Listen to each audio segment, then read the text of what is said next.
Is there someone in your life you have not spoken to in years? A relationship broken by something that was said. Something that was done. A wound so deep you stopped believing it could ever heal. A name you cannot say without pain. Jacob had that person. His name was Esau, his twin brother. The man he had robbed of a birthright and a blessing. The man who had sworn, "When our father dies, I will kill Jacob." 20 years had passed. 20 years of silence. Separation. Unresolved wrong. And now, after the Jabbok, after the wrestling, after the new name, Jacob was walking straight toward the brother he had wronged. With a limp. No scheme. No escape plan. Just his family behind him and his past in front of him. Welcome back to the Promise Path TV. Today we reach the moment the whole Jacob story has been building toward. The reunion. The confrontation. The reckoning. Genesis chapter 33. And what happens in this chapter is going to undo you. Because Esau does not do what everyone expected, including Jacob. Let us remember exactly what Jacob was walking into. 20 years ago, he had fled for his life. Esau had promised to kill him the moment their father Isaac died. The last thing Jacob knew about his brother was that he wanted him dead. And when Jacob's scouts returned from finding Esau, the news was terrifying. 400 men. Coming. Jacob had prayed desperately. He had sent waves of gifts ahead, flocks, herds, camels, trying to soften Esau's anger before they met face to face. He thought, "I will pacify him with these gifts I am sending on ahead. Later, when I see him, perhaps he will receive me." Genesis 32, verse 20. Perhaps he will receive me. Not surely. Not definitely. Perhaps. Jacob was not certain of the outcome. He had done what he could, prayed, prepared, sent gifts. And now all that was left was to walk forward, into whatever was waiting on the other side. He arranged his family carefully. The servants and their children first. Then Leah and her children. Then Rachel and Joseph last, furthest from danger. Every detail planned to protect the people he loved, even if he himself was the first to die. He himself went on ahead and bowed down to the ground 7 times as he approached his brother. Genesis 33, verse 3. 7 bows. In the ancient Near East, bowing to the ground 7 times was the full posture of submission before a king. Jacob was not approaching Esau as an equal. He was approaching him as a subject approaches a sovereign. The deceiver. The schemer. The man who had grabbed and grabbed and grabbed. Was prostrating himself before the brother he had wronged. 7 times. This is what the Jabbok does. It strips the pride. It ends the striving. It bends the knee. You cannot wrestle with God all night and walk out the same way you walked in. Try to put yourself in Jacob's position for a moment. You can see your brother in the distance. 400 men behind him. You are limping. Your family is behind you. The gifts you sent ahead did not turn him back. He is still coming. And you bow. Once. Face to the ground. You get up. You take a few more steps. You bow again. 7 times. Step by step. Closer and closer. That walk across that field is one of the bravest things in the entire Bible. Not brave in the way a soldier is brave. Brave in the way a person is brave who has nothing left to hide behind. No scheme. No lie.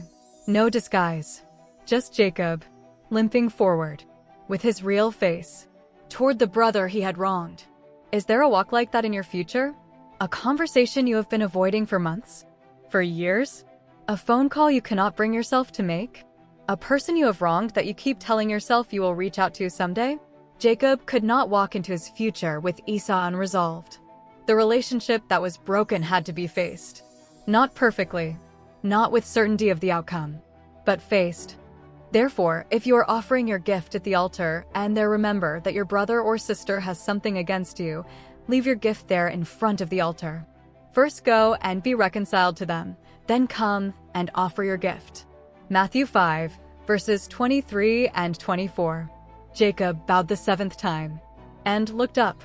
But Esau ran to meet Jacob and embraced him. He threw his arms around his neck and kissed him. And they wept. Genesis 33. Verse 4. Esau ran, not with a sword, not with accusations, not with a list of every wrong that had been done to him. He ran, And he threw his arms around his brother's neck. And he kissed him. And they wept. 20 years. A stolen birthright. A stolen blessing. A death threat. 2 decades of silence and separation. And Esau ran.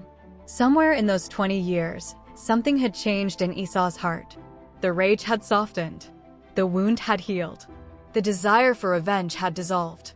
We are not told when. We are not told how. We are only told what happened when he saw his brother coming. He ran. In the ancient world, in the culture Jacob and Esau inhabited, a man of honor did not run. Running was undignified. It was the action of servants and children. A man of standing walked. But Esau did not walk. He abandoned his dignity. He abandoned the posture of the offended party, the one with every right to make Jacob crawl. And he ran. Because grace does not walk when it can run. But God demonstrates his own love for us in this. While we were still sinners, Christ died for us. Romans 5, verse 8. While we were still sinners. Not after we had cleaned ourselves up. Not after we had made it right. While still sinners. He came running. After the embrace, after the tears, Esau looked up and saw Jacob's family. Who are these with you? Esau asked. Jacob answered, They are the children God has graciously given your servant. Genesis 33, verse 5. God has graciously given. The man who once grabbed everything by his own cunning, now calling his family a gift of grace. 20 years and a Jabbok night had changed the vocabulary of Jacob's soul.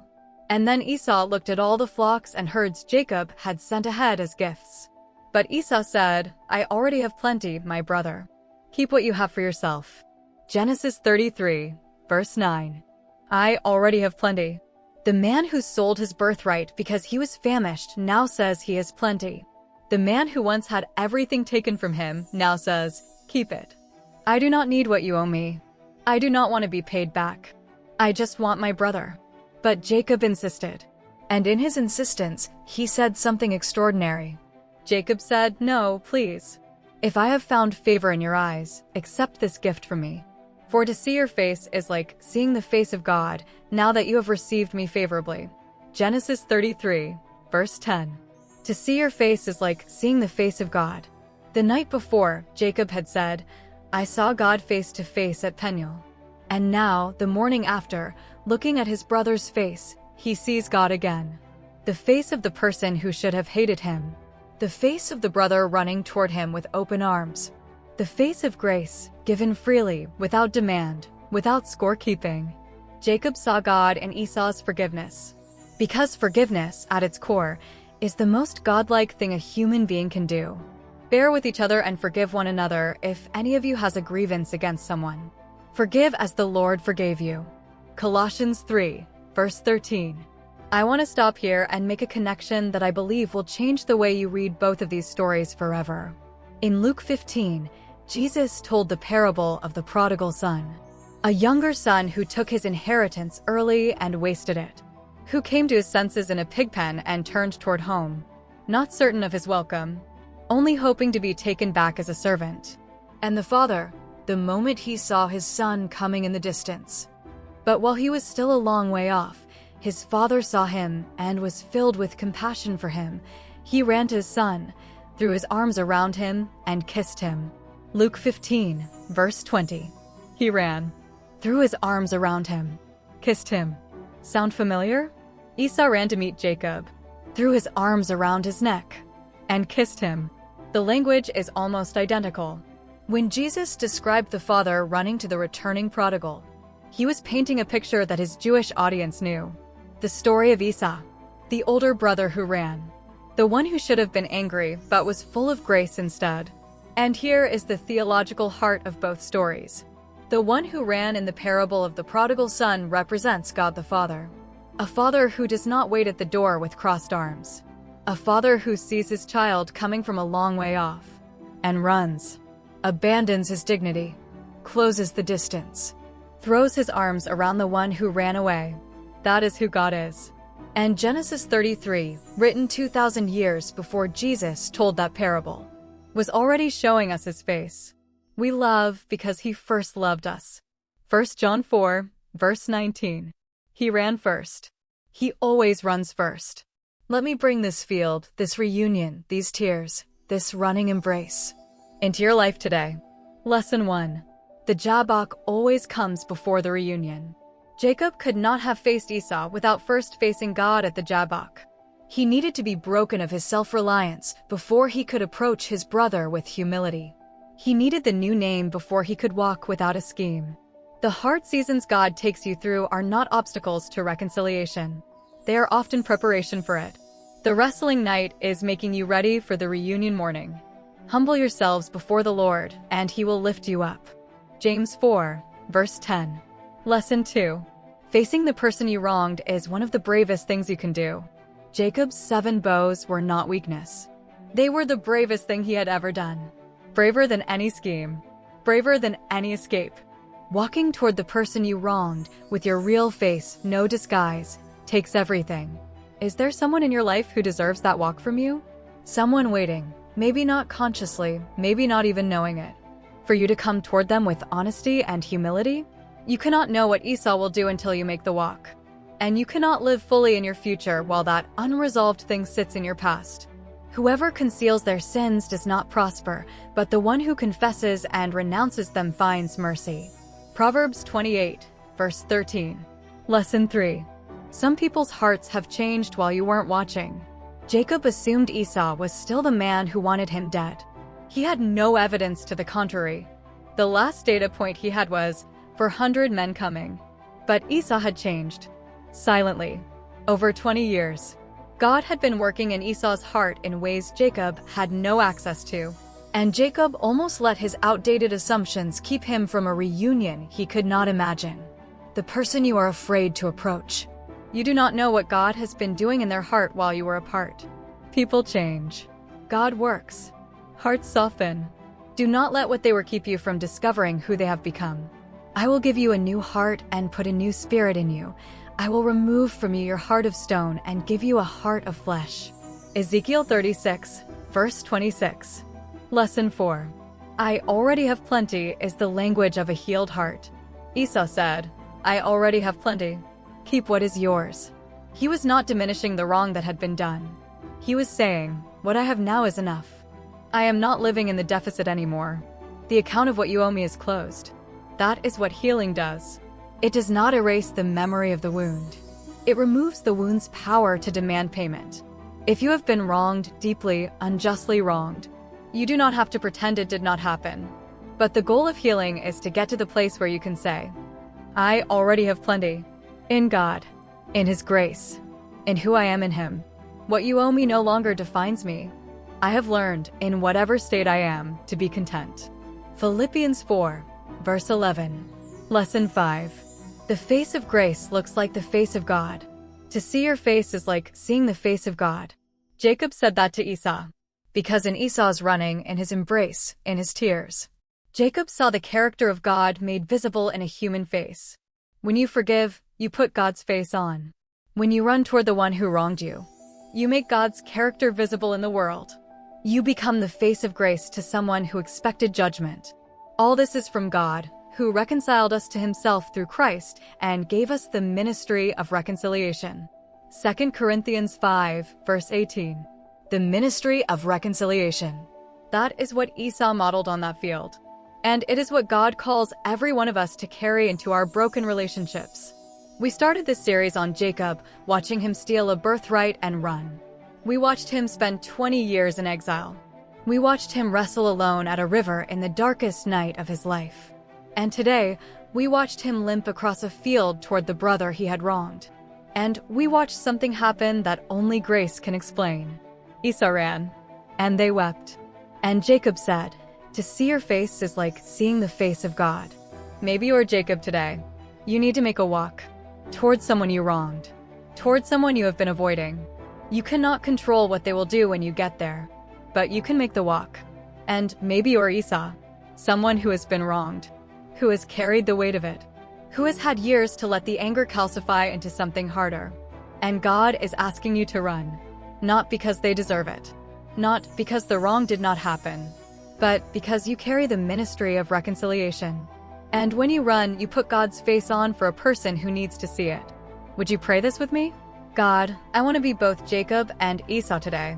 Give me the courage to make the walk toward the person I have wronged with my real face and no disguise. And give me the grace of Esau to run toward the one who hurt me, to close the distance, to say, I already have plenty. Let me be the face of grace to someone who expects judgment. Reconcile what is broken. Start with me. Amen. If that prayer landed in the right place today, drop the word grace in the comments. Just that one word, grace, as a declaration that you are choosing the way of Esau, running toward, not away. And I will be praying for every single person who leaves it. If this video moved you, please do these 3 things. Number 1, subscribe and hit the notification bell, because next week we begin one of the greatest stories in all of Genesis. Joseph, a young man sold into slavery by his own brothers, thrown into a pit, taken to Egypt, and beginning a journey that will take him from the lowest pit to the highest palace and teach us what it looks like when God uses everything, even the worst things, even the betrayals. Joseph's story is coming, and it will wreck you in the best possible way. Number 2, share this video with someone who has a broken relationship in their life. Someone carrying the weight of a wrong done to them, or the guilt of a wrong they have done. Be the one who tells them, Esau ran, and grace is still possible. Number 3, like this video. It costs you 2 seconds, and it helps this message reach the people who need it most. Jacob entered that field as a man expecting death. He left it weeping, held by the brother he had wronged, with the face of God still on his skin. That is what grace does. It runs. It embraces. It weeps with you. And it leaves you saying, I did not expect this. I did not deserve this. But here I am. Held. This is the Promise Path TV, where Bible stories come alive, one powerful story at a time. God bless you. I'll see you next week for Joseph.